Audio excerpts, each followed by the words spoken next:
नमस्कार बच्चों, मैं सुनीता झा, आप सबकी हिंदी ऑनलाइन शिक्षिका। मैं आज फिर से कक्षा 10वीं के लिए एक कहानी लेकर आई हूँ जो कि मैंने आप लोगों को नहीं बताया था, अभी नहीं पढ़ाया था, कारण पिछले 2 साल से उस पाठ को रिड्यूस कर दिया गया था बोर्ड की तरफ से कोविड के टाइम में। लेकिन इस साल फिर से उस पाठ को सम्मिलित कर दिया गया है पाठ्यक्रम में।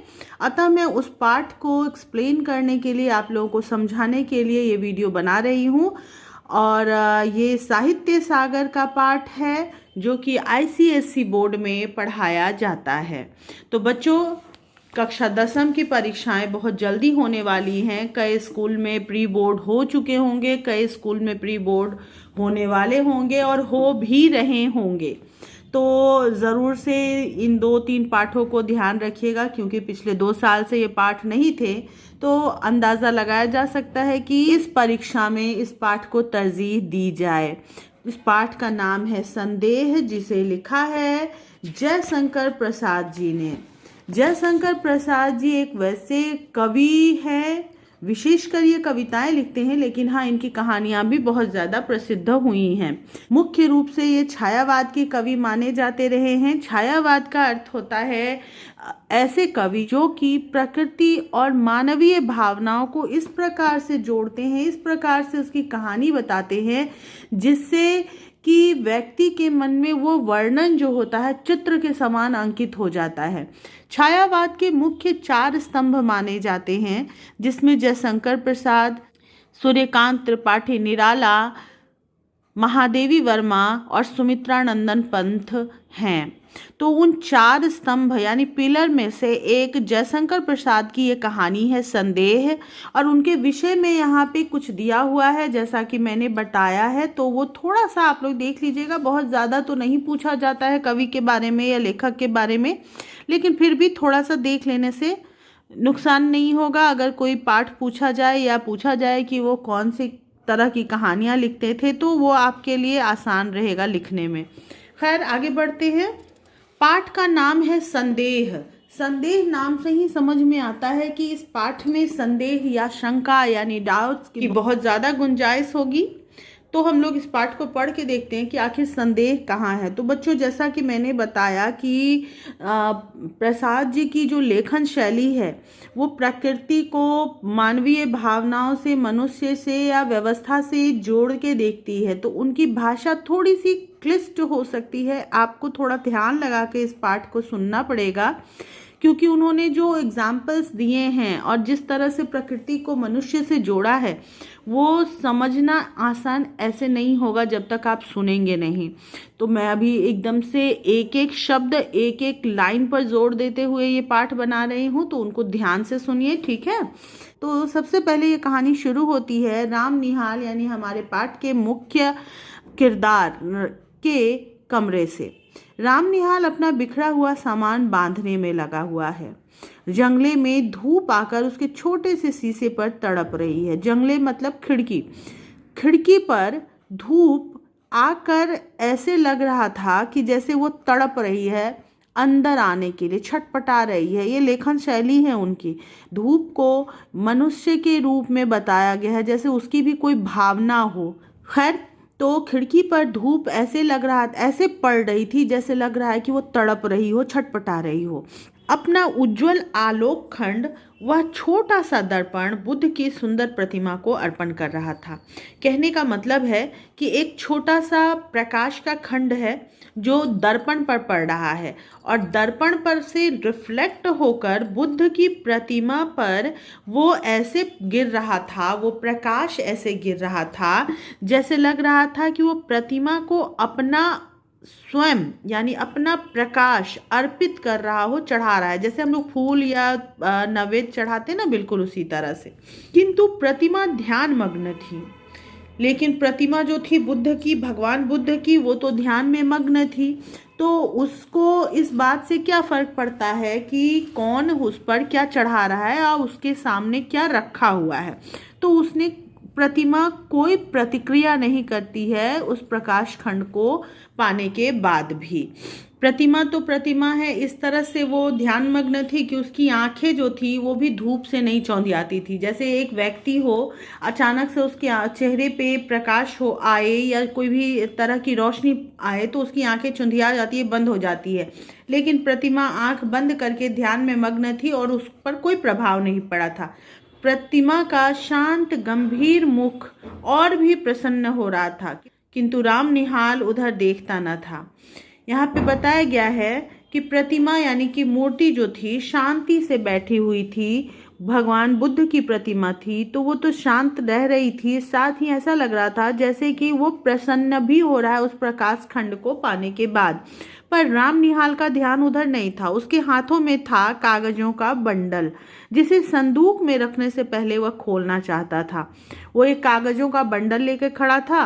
अब सामान वो पैक कर रहा था कहीं जाने के लिए, तो वो चाह रहा था कि पहले उसे पढ़ लूं, उस बंडल को खोलूं और उसके बाद फिर देख करके तब संदूक में वापस उसको पैक करूं।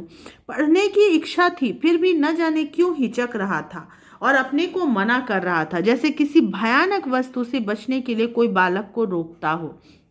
वो उस बंडल को खोलकर पढ़ना चाहता था, लेकिन फिर भी किसी डर से जो उसको मन में अंदर से हो रहा था, उस डर की वजह से वो उस बंडल को खोलने से हिचक रहा था। जैसे कोई बच्चा किसी काम को करने जाता है और बड़ा उसको समझाता है कि मत करो, ये तुम्हारे लिए खतरनाक है। बिल्कुल उसी तरह एक तरफ से उसकी इच्छा हो रही थी बंडल खोले, लेकिन उसका मन उसे रोक रहा था कि मत खोलो, तुम तकलीफ में आओगे।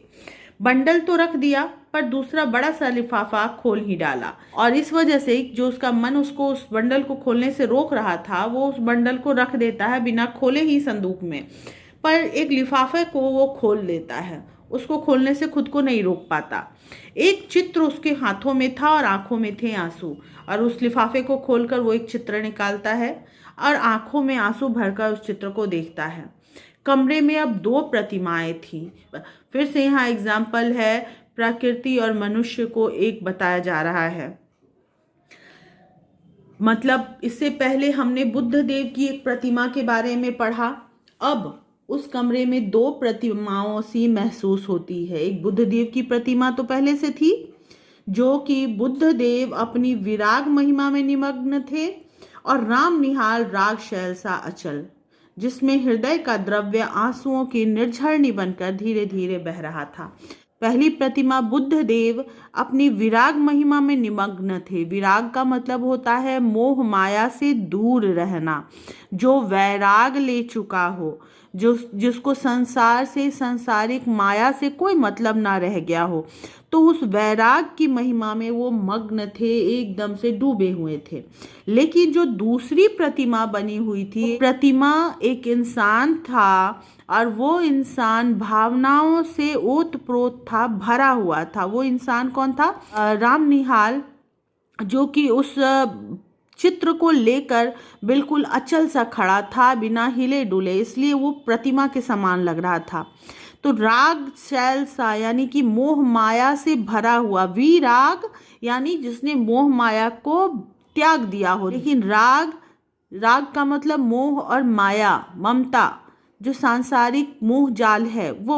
बुद्ध की प्रतिमा तो राग को छोड़ चुकी थी, यानी मोह माया को त्याग चुकी थी, लेकिन राम निहाल अपने मोह माया को त्याग नहीं पाया था और मन की भावनाओं से, माया से, मोह से ऐसे बंधा हुआ था जैसे लग रहा था कि वो राग का शैल है, यानी माया मोह का पहाड़ बना हुआ है। शैल का मतलब पहाड़, और एकदम अचल सा खड़ा था, बिना हिले डुले।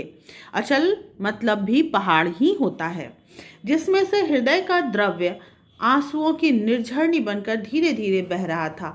और उस पहाड़ से, वो मोह के पहाड़ से, राग शैल से हृदय का द्रव्य यानी हृदय की भावनाएं जो थी, आंसुओं के रूप में निर्झरणी बनकर बह रही थी। निर्झरणी यानी झरना, झरना के समान लगातार बह रही थी, बिना रुके हुए।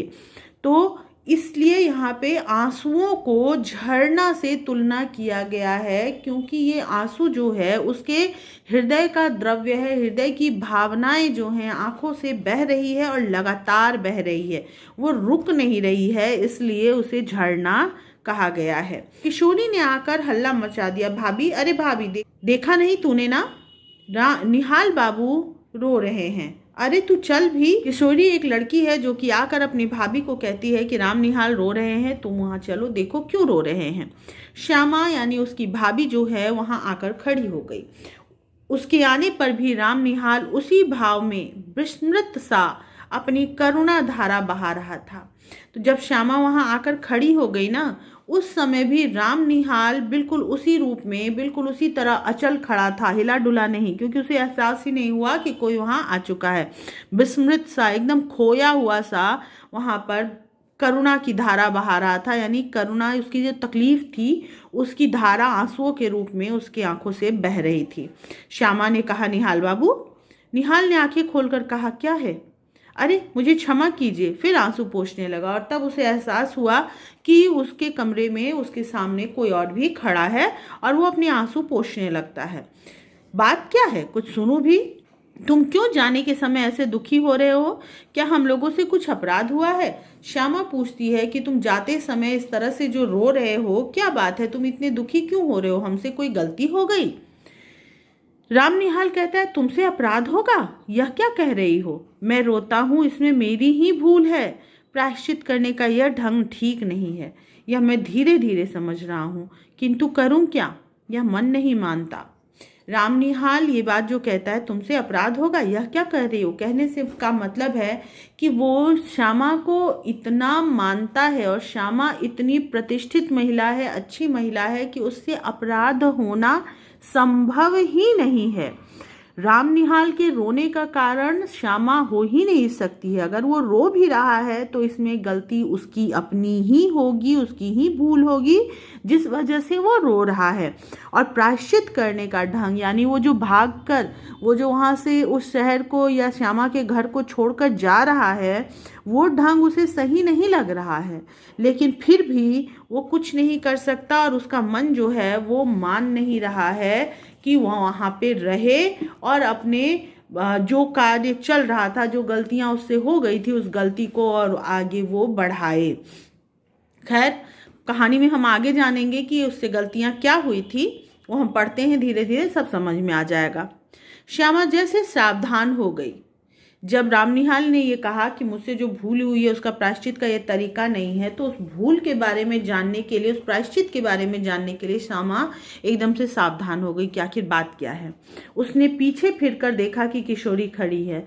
उसे लगा कि वो बच्ची है, उसे वहाँ नहीं होना चाहिए। वो सावधान हो गई कि ज़रूर कोई सीरियस बात है, बच्चों को नहीं सुनना चाहिए। और श्यामा ने कहा, जा बेटी, कपड़े धूप में फैले हैं, वहीं बैठ। और किशोरी को वो कपड़े सुखाने के बहाने वहां से भेज देती है।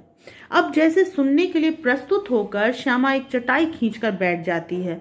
अब ऐसा लगता है, वो जो वहाँ पे चटाई खींचकर बैठती है श्यामा, तो ऐसा लगता है जैसे वो सुनने के लिए, उस बात को जो राम निहाल अभी तक बोल नहीं पाया था, उस बात को जानने के लिए वो बिल्कुल प्रस्तुत है, यानी तैयार है, और उस तरह से वहाँ पे बैठ जाती है। उसके सामने छोटी सी बुद्ध प्रतिमा सागवान की सुंदर मेज पर धूप की प्रतिबिंब में हंस रही थी। और श्यामा जहाँ बैठी हुई थी उसके सामने ही सागवान की एक मेज रखी हुई थी। सागवान एक पेड़ का नाम है। उस मेज पर ही बुद्ध की प्रतिमा रखी हुई थी और धूप के प्रतिबिंब से, यानी रिफ्लेक्शन से, वो ऐसा लग रहा था जैसे चमक रही हो और उसकी हंसी नजर आ रही थी उस प्रतिमा की। राम निहाल कहने लगा, श्यामा, तुम्हारा कठोर व्रत, वैधव्य का आदर्श देखकर मेरे हृदय में विश्वास हुआ कि मनुष्य अपनी वासनाओं का दमन कर सकता है, किंतु तुम्हारा अवलंब बड़ा दृढ़ है। राम निहाल बताने लगता है कि वो श्यामा को इतना क्यों मानता है, उसको इतना सम्मान क्यों देता है। वो कहता है कि जब मैंने सबसे पहले तुम्हें देखा तभी मुझे समझ में आया कि तुम एकदम कठोर व्रत कर रही हो। व्रत किस लिए कर रही है? क्योंकि वो एक विधवा है, और विधवा का के जो नियम होते हैं, उसको जो मानने वाले होते हैं, उसको वैधव्य कहा जाता है। यह एक भाववाचक संज्ञा शब्द है जो विधवा से बना है। तो वो कहता है कि तुम वैधव्य को आदर्श रूप में अपने दिनचर्या में, अपने जीवन में उतार कर चलती हो। तुम वैधव्य का कठोर व्रत पालन करती हो। आप लोग नहीं जानते होंगे, पर विधवाओं के लिए बहुत से रिस्ट्रिक्शंस भी हैं और बहुत से ऐसी मान्यता भी है कि उनको ये चीज़ करना चाहिए या उनको ये चीज़ नहीं करना चाहिए, ताकि विधवाएं अपने मन को कंट्रोल में रख सके और उनका मन अनुचित इच्छा के प्रति भागे नहीं। वो अपने आप को कंट्रोल में रख सके, उनकी इच्छाएं बहुत ज़्यादा ना बढ़ें। पहले तो बहुत ही ज़्यादा था, जो कि बहुत कुछ अनुचित भी था। विधवाओं को लगभग मृत के समान जीवन बिताना पड़ता था। ना उनके लिए हंसना उचित होता था, ना कहीं वो चप्पल पहन सकती थी, ना श्रृंगार कर सकती थी, यहाँ तक कि उनके बालों को भी मूंड दिया जाता था। तो खैर वो तो अमानवीय घटनाएं थी। लेकिन अब विधवाओं के कुछ ये माने गए हैं नियम, जिसमें पूजा, व्रत आदि उनको करना होता है, जिससे कि वो अपने मन को शांत और शिथिल रख सके, अपने अनुचित इच्छाओं को दमन कर सके, रोक सके। तो वही अपने वैधव्य को बिल्कुल जीवन में उसने उतार लिया था, और उसी को देखकर पहली बार राम निहाल को विश्वास हुआ था कि मनुष्य चाहे तो अपनी वासनाओं का दमन कर सकता है, यानी अपने गलत इच्छाओं को रोक सकता है, मार सकता है। दमन करना मतलब रोकना। किंतु तुम्हारा अवलंब बड़ा दृढ़ है, लेकिन उसको भी मानने के लिए, उस चीज पर अडिग रहने के लिए एक आधार चाहिए। अवलंब का मतलब होता है आधार। तो श्यामा का आधार जो है बड़ा दृढ़ था, बहुत मजबूत था, जिस पर खड़ी होकर, जिसको मानकर वो वैधव्य के का आदर्श पालन कर रही थी। वो कहता है, अब रामनिहाल उसको बताता है कि उसका अवलंब क्या है। वो कहता है कि तुम्हारे सामने बालकों का झुंड हंसता, खेलता, लड़ता, झगड़ता है। मतलब उसका आदर्श क्या है कि उसने बहुत से बच्चों को पाल रखा है, जिनकी बाल लीलाओं में, उनकी हंसी में, लड़ाई झगड़े में, प्रेम में वो डूबी रहती है। तो गलत इच्छाओं की तरफ उसका ध्यान नहीं जाता है। एक पहला अवलंब है ये श्यामा का। दूसरा, तुमने जैसे बहुत सी देव प्रतिमाएं श्रृंगार से सजाकर हृदय की कोठरी को मंदिर बना दिया है, किंतु मुझको वह कहाँ मिलेगा। वो कहता है कि तुम्हारा दूसरा आधार है कि तुमने देवताओं की प्रतिमाओं को, भगवान को एकदम से सजाकर, सुंदर बनाकर अपने हृदय में एक रूम बना के रखा है। हृदय रूपी कोठरी में, हृदय रूपी रूम में मंदिर बनाकर तुमने उन सारी मूर्तियों को रखा है, उसमें पूजा करती हो और अपना मन को दूसरे तरफ भटकने नहीं देती। तुम्हारा हृदय बस उन भगवान के मंदिर को ही संभालता है, रखता है, उसमें और किसी का स्थान नहीं।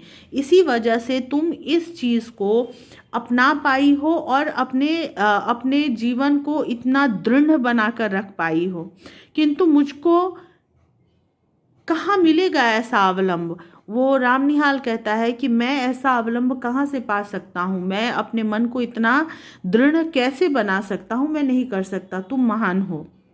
भारत के भिन्न भिन्न प्रदेशों में छोटा मोटा व्यवसाय, नौकरी और पेट पालने की सुविधाओं को खोजता हुआ जब तुम्हारे घर में आया तो मुझे विश्वास हुआ कि मैंने घर पाया। मैं जब से संसार को जानने लगा तभी से मैं गृहहीन था। अब अपने बारे में रामनिहाल बताता है कि वो एक गृहहीन था जब से वो संसार को जान रहा है, यानी जब से उसे ज्ञान हुआ है, जब से वो थोड़ा समझदार हुआ है, उसने अपने आप को अनाथ या घर से हीन ही पाया है। लेकिन उसने क्या किया, कभी हार नहीं मानी और भारत के भिन्न भिन्न प्रदेश में वो घूमता रहा, दौड़ता रहा, छोटा मोटा व्यवसाय या नौकरी आदि ढूंढता रहा। उसको वो सब चीज़ मिला भी, उसने अपने जीवन का पालन किया, लेकिन लगातार भागता रहा, उसे एक जगह बैठकर उतना सब कुछ पाने का मौका कभी नहीं मिला या संतोष उसे नहीं हुआ। लेकिन जब पहली बार श्यामा के घर में रहने के लिए आया ना, तो उसे विश्वास हुआ कि अब उसको घर मिल गया, यानी अब वो स्थिर होकर श्यामा के घर में रह सकता है, क्योंकि उसे पहली बार अपनापन, अपने घर का एहसास उस जगह पर हुआ था। मेरा संदूक और ये थोड़े से सामान जो मेरे उत्तराधिकार का अंश हैं, अपनी पीठ पर लादे हुए घूमता है, ठीक उसी तरह जैसे कंजड़ अपनी गृहस्थी टट्टू पर लादे घूमता है। वो बताता है कि मैं ना एक छोटा सा संदूक जिसमें उसके थोड़े से सामान हैं और वही उसका उत्तराधिकार है, यानी उसका विरासत है, यानी उसकी सारी जायदाद वही है, वही एक संदूक और वो थोड़े से सामान उसकी पूरी जायदाद है। विरासत का मतलब होता है जायदाद, जो उसके किसी की जायदाद क्या होती है, जब एक व्यक्ति मरता है तो उसकी जायदाद, उसकी विरासत उसके बच्चों को मिलती है, उसकी पत्नी को मिलती है। तो बिल्कुल इसके पास जायदाद के रूप में बस एक वही संदूक था, थोड़े से सामान थे और उसी चीज़ को वो अपनी पीठ पर लाद कर, यानी अपने उठाकर यहाँ से वहाँ पूरे देश में घूमता रहा, बिल्कुल कंजड़ों की तरह, यानी यायावरों की तरह। आपने देखा होगा ऐसे लोगों को जो टेंट बनाकर जहाँ तहाँ रुकते हैं, नाच गाना तमाशा आदि दिखते हैं, उनका अपना कोई घर नहीं रहता। वो लोग टट्टू पे, घोड़े पे, गधे पे, खच्चर पे अपने सामान को लादते हैं, कुछ समय एक जगह पर रुकते हैं, वहाँ पर कुछ सामान बेचना हो या नाच तमाशा दिखाना हो, वो सब करते हैं, पैसा कमाते हैं और फिर वहाँ से उठते हैं, दूसरे शहर को चले जाते हैं। तो उनका अपना कोई घर नहीं होता, बस जहाँ कमाई का जरिया मिल जाता वहीं पर टेंट लगा के रह जाते हैं। तो उन्हीं को कंजड़ या यायावर या बंजारा कहा जाता है और उसी से अपनी तुलना करता है रामनिहाल कि मैं कंजड़ों की तरह, यायावरों की तरह अपनी गृहस्थी उठाकर यहाँ से वहाँ घूमता भटकता रहा, जहाँ कमाने को मिला वहीं पर अपना घर बसाकर रुक जाता हूँ। मैं चतुर था, इतना चतुर जितना मनुष्य को न होना चाहिए, क्योंकि मुझे विश्वास हो गया है कि मनुष्य अधिक चतुर बनकर अपने को अभागा बना लेता है और भगवान की दया से वंचित हो जाता है। फिर से रामनिहाल अपने मन की बात श्यामा से बताता है। रामनिहाल कहता है कि मैं चालाक था, शायद ज़रूरत से ज़्यादा ही चालाक था, यानी मनुष्य को जितना चालाक होना चाहिए असल में मैं उससे ज़्यादा था, ज़रूरत से चालाक था। तो कोई भी चीज़ ज़्यादा अच्छी तो होती नहीं है, अति सर्वत्र वर्जेत, तो बिल्कुल वही चीज़ यहाँ पे बता रहा है, क्योंकि उसको उतना चालाक नहीं होना चाहिए जितना वो बन रहा था, क्योंकि अब उसको समझ में आया कि मनुष्य जब खुद को बहुत चालाक समझता है ना, तो अपने आप को अभागा बना लेता है, अपने आप को ही मुसीबत में, तकलीफ में डाल लेता है और ऊपर वाले की दया से वंचित हो जाता है। वंचित मतलब उससे विहीन हो जाता है, ऊपर वाले की दया से वो दूर हो जाता है, कारण कि वो अपने आप को बहुत चालाक समझ रहा है। और बहुत चालाक लोग जो होते हैं ना, वो किसी की सहायता नहीं लेते, किसी चीज़ के बारे में बहुत ज़्यादा समझते नहीं। बहुत चालाक यानी यहाँ पे ओवर स्मार्ट की बात की जा रही है। तो ओवर स्मार्ट लोग कैसे जानबूझ के खुद को मुसीबत में डालते हैं। तो बिल्कुल उसी तरह का बन चुका था ये, जिसके वजह से वो कभी सुखी नहीं रह पाया। फिर वो अब बताता है कि मेरी महत्वाकांक्षा, मेरे उन्नतिशील विचार मुझे बराबर दौड़ाते रहे। मैं अपनी कुशलता से अपने भाग्य को धोखा देता रहा, यह भी मेरा पेट भर देता था। अब वो कह रहा है कि मेरी महत्वाकांक्षा बुरी नहीं होती है। महत्वाकांक्षा का मतलब होता है एक एम, जो कि हम लोगों को पाना है, लेकिन यहाँ पर उसकी महत्वाकांक्षा जो है ना, अति महत्वाकांक्षा में बदल गई है, यानी कि बड़ा बनने की इच्छा। तो उसकी महत्वाकांक्षा जो है सिर्फ महत्वाकांक्षा न रहकर अति महत्वाकांक्षा में बदल गई है। और जब हम किसी चीज़ को बहुत ज़्यादा पाने की कोशिश करते हैं, तो हम लगातार उसके पीछे भागते रह जाते हैं, यानी एक चीज़ मिलते ही हमारी इच्छा और कुछ पाने की होने लगती है, उससे और आगे बढ़ती है हमारी इच्छा, उससे और आगे बढ़ती है, यानी हम लोग कभी भी सुकून नहीं ले पाते हैं। हमारी इच्छाएं हमें आगे आगे आगे दौड़ाते ही रहती है। एक चीज़ को पाने की खुशी खुशी महसूस नहीं करने देती, तुरंत दूसरी चीज पाने की इच्छा बढ़ा देती है। राम निहाल कहते हैं कि मैं अपनी कुशलता से भाग्य को धोखा देता रहा, यानी कि उनको लगता है कि मैं बहुत तेज था, बहुत कुशल था, इसलिए मेरे पास इतना सब कुछ है। क्योंकि वो अनाथ थे, उनके पास धन दौलत जैसा कुछ था नहीं, लेकिन उन्होंने जब कमाना शुरू किया, बड़े बने, तो जगह जगह जाते थे और अपनी कुशलता से, अपनी बुद्धिमानी से धन कमाते थे और सुख से रहते थे। तो उनको ऐसा लगता था और उनकी कुशलता की वजह से उनका पेट भर जाता था। फिर कभी कभी उनको ऐसा मालूम होता कि यह दांव बैठा कि मैं अपने आप पर विजयी हुआ। फिर वो कभी कभी अपने मन में सोचते थे कि मैं तो इतना चालाक हूँ, जो दांव चलूंगा, दांव मतलब कोई चाल चलूंगा, दांव पेच मतलब चाल चलना, तो वो जो चाल चल रहे हैं, जो सोच रहे हैं वो करेंगे और वो चाल सही बैठ जाएगा, तो मैं सुखी और संतुष्ट होकर संसार के एक कोने में आराम से बैठूंगा और संतोष की जिंदगी जीऊंगा। लेकिन वो सिर्फ उनके लिए एक मृग मरीचिका थी। मृग मरीचिका मतलब ऐसी तृष्णा जो संभव ना हो, ऐसी चाहत जो संभव ना हो। मृग मरीचिका, आपने रेगिस्तान के बारे में सुना होगा कि रेगिस्तान में जो व्यक्ति बहुत प्यासा होता है, पानी ढूंढता रहता है और पानी कहीं नजर नहीं आता, लेकिन दूर, बहुत दूर ऐसा लगता है जैसे कि कोई नदी है, वो धूप के रिफ्लेक्शन की वजह से नजर आती है, लेकिन प्यासे व्यक्ति को वो पानी जैसा लगता है और दौड़ता है उस पानी को पीने के लिए। लेकिन जब वो उस जगह पहुंचता है तो फिर उसे लगता है कि नहीं, यहाँ पे पानी नहीं है, और बहुत दूर में फिर पानी नजर आता है, फिर वो वहाँ दौड़ता है। तो वो पानी की चाहत में लगातार दौड़ता रहता है और वो सिर्फ उसके आंखों की धोखा होती है। बिल्कुल उसी तरह ये दाव बैठने की उम्मीद में बिल्कुल लगातार दौड़ते रहा राम निहाल, लेकिन ये तृष्णा जो थी उसकी समाप्त नहीं हो पाई, उसे पानी कहीं नहीं मिल पाया, सिर्फ उसके मन का धोखा ही था। मैं अब तक जिनके यहाँ नौकरी करता रहा, वे लोग बड़े ही सुशिक्षित और सज्जन हैं, मुझे मानते भी बहुत हैं। तुम्हारे यहाँ घर का सा सुख है, किंतु यह सब मुझे छोड़ना पड़ेगा ही। इतनी बात कहकर राम निहाल चुप हो जाता है। राम निहाल बताता है कि मैं अभी जिनके यहाँ काम कर रहा हूँ बहुत अच्छे लोग हैं, मुझे मानते हैं, तुम्हारे घर में रहता हूँ, यहाँ मुझे अपनापन मिलता है, घर जैसा प्रेम मिलता है, सब कुछ है मेरे पास, लेकिन मुझे ये सब छोड़ना पड़ेगा। क्यों छोड़ना पड़ेगा ये राम निहाल बताता नहीं है, चुप हो जाता है। तो इतना कुछ जब उसने बता दिया, अपने मन की बात बताई, अपने जीवन की बात बताई, सब कुछ राम निहाल ने बता दिया, लेकिन जो श्यामा ने पूछा था कि तुम इतने दुखी क्यों हो, उसका जवाब अभी तक उसने नहीं दिया था। तो श्यामा कहती है कि तो तुम काम की एक बात ना कहोगे, व्यर्थ ही इतनी, मतलब इतना सब कुछ बात तुमने व्यर्थ में, बेकार में कह दिया, लेकिन जो मैंने पूछा था उसका उत्तर तुमने अभी तक नहीं दिया, तो क्या नहीं दोगे उत्तर? फिर श्यामा कुछ और कहना चाहती थी कि उसे रोककर राम निहाल कहने लगता है कि मैं तुमको अपना शुभ चिंतक, मित्र और रक्षक समझता हूँ, फिर तुमसे ना कहूँगा तो यह भार कब तक ढोता रहूँगा।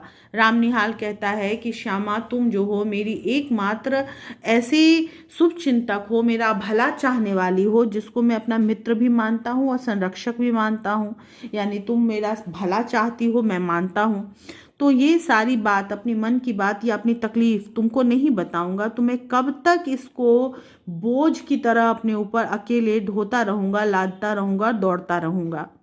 फिर वो बताना शुरू करता है, यह चैत है ना? हाँ ठीक। वो पहले सोचता है, अपने में ही ये बात बोलता है कि ये चैत का महीना है। चैत यानी कि मार्च और अप्रैल का महीना। मार्च बीच से शुरू होकर अप्रैल बीच तक वो ख़त्म होता है। तो फिर वो अपने आप में सोचकर कहता है कि हाँ ये चैत ही है, और फिर कहता है कि कार्तिक की पूर्णिमा थी। और अब वो कहानी बताना शुरू करता है, और ये घटना कब की है? कार्तिक के पूर्णिमा की। तो वो कहता है कि मैं कामकाज से छुट्टी पाकर संध्या की शोभा देखने के लिए दशाश्वमेध घाट पर जाने के लिए तैयार था। ये घटना काशी की है। दशाश्वमेध घाट जो है वो काशी में है। तो घटना के बारे में बताते हुए कहता है कि जब मैं पूरे दिन का काम खत्म कर चुका, शाम हो चुकी थी, तो मैं शाम में दशाश्वमेध घाट जाना चाहता था कि ब्रज किशोर बाबू ने कहा तुम तो गंगा किनारे टहलने जाते ही हो। आज मेरे एक संबंधी आ गए हैं, इन्हें भी एक बजरे पर बैठाकर घुमाते आओ, मुझे आज छुट्टी नहीं है। और ब्रजकिशोर बाबू जो उनके मालिक थे वो उनको बुलाकर कहते हैं कि तुम रोज जाते हो टहलने, तो एक काम करो, मेरे एक रिश्तेदार जो आए हैं वो भी जाना चाहते हैं गंगा के घाट घूमने के लिए, तो तुम उनको भी लेके चले जाओ अपने साथ, क्योंकि मेरे पास आज समय नहीं है इनको घुमाने का। मैंने स्वीकार कर लिया। यहाँ मैंने राम निहाल हैं।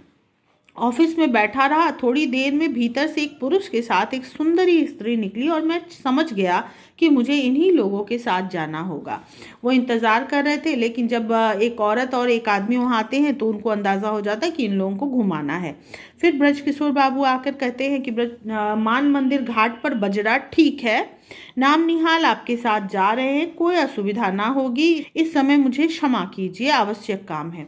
और ब्रजकिशोर बाबू आकर के अपने मेहमानों से, यानी जो पुरुष और स्त्री आए थे उन दोनों से कहते हैं कि मान मंदिर घाट पर बजरा ठीक है। बजरा यानी कि नाव ठीक किया गया हुआ है, जो कि आप लोगों को घुमाएगा, आप लोगों को परेशान होने की जरूरत नहीं है। बस इस समय क्योंकि मैं नहीं जा सकूंगा, इस बात के लिए आप मुझे क्षमा कर दीजिए, क्योंकि कुछ ज़रूरी काम है और आप लोग आराम से घूम के आइए, क्योंकि राम निहाल आपके साथ ही जा रहा है। पुरुष के मुंह की रेखाएं कुछ तन गई, उनको शायद अच्छा नहीं लगा। मुंह की रेखाएं तन जाना यानी थोड़ा सा क्रोध होना या थोड़ा सा टेंशन होना, तो थोड़ा सा उनके चेहरे पे कुछ तनाव नजर आया। लेकिन स्त्री ने कहा, अच्छा है, आप काम कीजिए, हम लोग तब तक घूम आते हैं। स्त्री मान जाती है। हम लोग मान मंदिर पहुंचे। बजरे पर चांदी बिछी थी। हम लोग से यहाँ मतलब है राम निहाल और वो पुरुष और स्त्री, वे लोग पहुंच गए मान मंदिर। वहां पर पहुंचते हैं तो जो बजरा उन लोगों के लिए ठीक किया गया था उस पर लग रहा था चांदनी की रात है, क्योंकि पूर्णिमा है। पूर्णिमा के दिन तो चांदनी रहती ही है, पूरे चांद का प्रकाश था और वो बजरे पर बिछी हुई थी, फैली हुई थी। पुरुष मोहन बाबू जाकर ऊपर बैठ गए। पैड़ी लगी थी। पैड़ी मतलब होता है ना जिस पर से चढ़कर नाव पर पहुंचते हैं, यानी घाट से लेकर नाव तक के लिए एक पतला सा रास्ता बना होता है, उस पर से चढ़कर ऊपर लोग बैठते हैं, नाव पर जाते हैं। तो मोहन बाबू तो पहले ऊपर जाकर बैठ गए और पेड़ी पर चढ़ने में मनोरमा को डर लग रहा था। यानी वो जो औरत थी उसका नाम था मनोरमा और पुरुष जो थे उनका नाम था मोहन बाबू। मैं बजरे के कोने में खड़ा था। राम निहाल भी बजरे पर चढ़ चुके थे और कोने में खड़े थे। तो जब उन्होंने देखा कि मनोरमा डर रही है तो उन्होंने कहा, हाथ बढ़ा दिया। हाथ बढ़ाकर मैंने कहा, राम निहाल ने कहा कि आप चले आइए, कोई डर नहीं। उसने हाथ पकड़ लिया और मनोरमा ने उनका हाथ पकड़ लिया। ऊपर आते ही मेरे कानों में धीरे से उसने कहा, मेरे पति पागल बनाए जा रहे हैं, कुछ कुछ है भी, तनिक सावधान रहिएगा, नाव की बात है। और मनोरमा उनका हाथ पकड़ के ऊपर बैठते ही, जैसे ही ऊपर चढ़ती है उसी समय कहती है, एकदम से उनके कानों में धीरे से फुसफुसाकर कहती है कि मेरे पति जो हैं उनको पागल बनाया जा रहा है, यानी कोई साजिश है, किसी के द्वारा उनको पागल साबित किया जाने की कोशिश की जा रही है, तो थोड़ा सा सावधान रहिएगा। थोड़े से वो पागल हैं भी, यानी सनकी हैं, तो कहीं कुछ ऐसा ना कर बैठे कि नाव पलट जाए या हम लोग कोई गिर जाए। नाव की बात है से मतलब नाव में है, चारों ओर नदी का पानी है, खतरा भी हो सकता है। मैंने कह दिया, कोई चिंता नहीं। ये राम निहाल ने कहा कि चिंता की बात नहीं, मैं उसको संभाल लूंगा। किंतु ऊपर जाकर बैठ जाने पर भी मेरे कानों के समीप उस सुंदर मुख का सुरभित निश्वास अपनी अनुभूति दे रहा था। अब बात की जा रही है कि जो बहुत करीब जाकर मनोरमा ने उसके कानों में ये बात फुसफुसा कर कही थी, तो उसका करीब आकर ये बात कहना, उसके चेहरे की सुंदरता और उसके सांसों की खुशबू वो बिल्कुल भूल नहीं पा रहा था।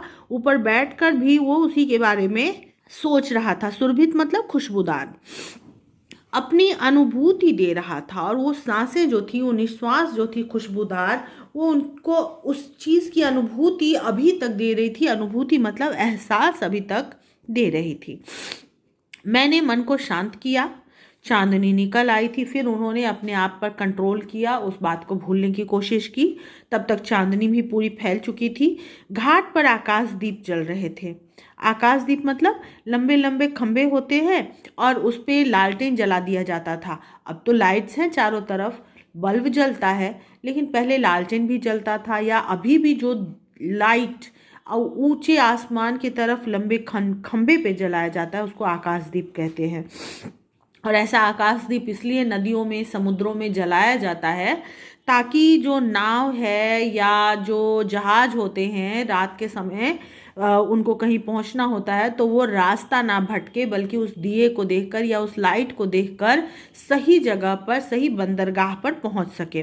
तो पहले भी ये चीज़ समुद्र और नदी के आसपास लगाया जाता था। ऊंचा रहने की वजह से दूर से लोग उस निशान को, उस दिए को देखकर सही जगह पर पहुंच जाते थे, भटकते नहीं थे। गंगा की धारा में भी छोटे छोटे दीपक बहते हुए दिखाई दे रहे थे। यानी घाट पर तो आकाश दीप दिख रहा था, यानी ऊंचे ऊंचे जगहों पर, ऊंचे ऊंचे खंभों पर दिया जल रहा था। और गंगा की धारा में, गंगा की नदी में भी छोटे छोटे दीपक बह रहे थे, यानी दोनों तरफ दिया जल रहा था। मोहन बाबू की बड़ी बड़ी गोल आंखें और भी फैल गई। वो देख तो रहे थे, उनकी आंखें बड़ी बड़ी थीं, और भी फैल गई, यानी वो अचरज से उन चीज़ों को देखने लगे। और फिर उन्होंने कहा, मनोरमा देखो, इस दीपदान का क्या अर्थ है, तुम समझती हो? यानी जो दीपदान किया गया है, जो धारा पर दीप बहाया गया है गंगा की धारा पे, उसका क्या मतलब है, क्यों बहाया गया है? तो मनोरमा ने एक सामान्य सा उत्तर दिया जो आम लोग जानते हैं कि गंगा जी की पूजा, और क्या, दिया हम क्यों जलाते हैं, किसी देवी को या देवता को दिया क्यों दिखाते हैं, पूजा करने के लिए, उनकी आरती करने के लिए। उसी का उत्तर ठीक ठाक मनोरमा ने दिया कि गंगा जी की पूजा के लिए ये दीपदान किया गया है। लेकिन मोहन बाबू कहते हैं कि नहीं, यही तो मेरा और तुम्हारा मतभेद है। यानी कि तुम जो बोल रही हो, तुम्हारे विचार से ये दिया जो है सिर्फ गंगा की पूजा है, लेकिन मैं इसको जीवन के लघु दीप को अनंत की धारा में बहा देने का संकेत मानता हूँ। मतलब जीवन जो है, इंसान का जीवन जो है एक लघु दीप के समान है, और उस लघु दीप को संसार की धारा में, अनंत धारा में बहा दिया जाता है। यानी कि हम लोग एक दिए के समान है, जो भी व्यक्ति है वो छोटे छोटे दिए के समान है, और ये संसार जो है एक समुद्र है, गंगा की नदी है, और उसकी धारा में हम लोगों की आत्मा या हम लोगों का कर्तव्य जो है वो लगातार बह रहा है। और हम लोग अपने हिसाब से कुछ नहीं करते, जो करता है धारा। धारा हमें जिस दिशा में ले जाती है, गंगा की लहरें या समुद्र की लहरें, यानी परिस्थितियाँ हमें जिस दिशा में लेकर जाती है, हम चुपचाप उस दिशा में बहे चले जाते हैं। हम उस दिशा को बदल नहीं सकते। कहने का मतलब इंसान का क्या है, इंसान को जैसी परिस्थिति आती है, जैसा माहौल होता है, उसी हिसाब से आगे बढ़ना पड़ता है। हम अपने हिसाब से अपने लिए समय नहीं चुन सकते कि हमेशा सुख रहे या हमेशा आराम मिले, या हमें ये काम हम चाहते हैं तो हमें वो काम मिल ही जाए। ऐसा नहीं होता। जो किस्मत हमें देती है, जो संसार हमें देता है, वही हम पाते हैं। बिल्कुल उसी तरह जैसे कि गंगा में जो दिया बहाया गया है, वो दिया अपने हिसाब से नहीं बह रही है, वो दिया बह रही है गंगा के धारा के अनुसार। धारा जिधर जिधर जा रही है, जिस तरफ को बह रही है, उसी तरह वह दिया भी उसी तरफ को बह रहा है। बिल्कुल जैसे कि हम इंसान जीवन में बिल्कुल अपने समय की परिस्थितियों के अनुसार आगे बढ़ते रहते हैं, और फिर अपने ही विचार से वो मुक्त हो जाते हैं। कहते आह, कितनी सुंदर कल्पना है। ये कल्पना जो है कि इंसान दिए के समान है और गंगा की धारा के समान ये संसार है, और उसमें हम उसी के तरह से बह रहे हैं जैसा संसार या समय चाहता है। ये कल्पना उनको बहुत अच्छा लगता है, अपना विचार उनको बहुत अच्छा लगता है। कहकर मोहन बाबू जैसे उच्छ्वासित हो उठे। उच्छ्वासित मतलब लंबी सांस छोड़ते हैं और थोड़े से व्यग्र होते हैं, एक्साइटेड हो जाते हैं। उनकी शारीरिक चेतना मानसिक अनुभूति से मिलकर उत्तेजित हो उठी, और उनकी शरीर की जो चेतना थी, यानी शारीरिक व्यवहार जो था, जो होश था, वो उनके दिमाग के एहसास से मिलकर जो वो एहसास कर पा रहे थे, अपने आप को दिया समझ रहे थे, उस एहसास से मिलकर अपने विचारों को सोच कर वो बहुत ज़्यादा उत्तेजित हो जाते हैं, एक्साइटेड हो जाते हैं। मनोरमा ने मेरे कानों में धीरे से कहा और उनको एक्साइटेड देखकर धीरे से मनोरमा फिर कहती है, देखा ना आपने, वो अभी साबित करना चाहती है कि मैंने जो कहा था वो गलत नहीं है। वो देखिए, सच में ये थोड़े से पागल हैं। बच्चों, इस वीडियो में मैं यहीं तक रहने देती हूँ क्योंकि ये वीडियो काफ़ी बड़ा हो चुका है और इससे ज़्यादा बड़ा बनाऊँगी तो शायद आप लोग देखेंगे भी नहीं। तो मैं इस वीडियो को इतना ही रहने देती हूँ। जल्दी ही दूसरा वीडियो भी अपलोड करूँगी। फ़िलहाल इतना ही। अभी के लिए बाय बाय। अपना ध्यान रखिएगा।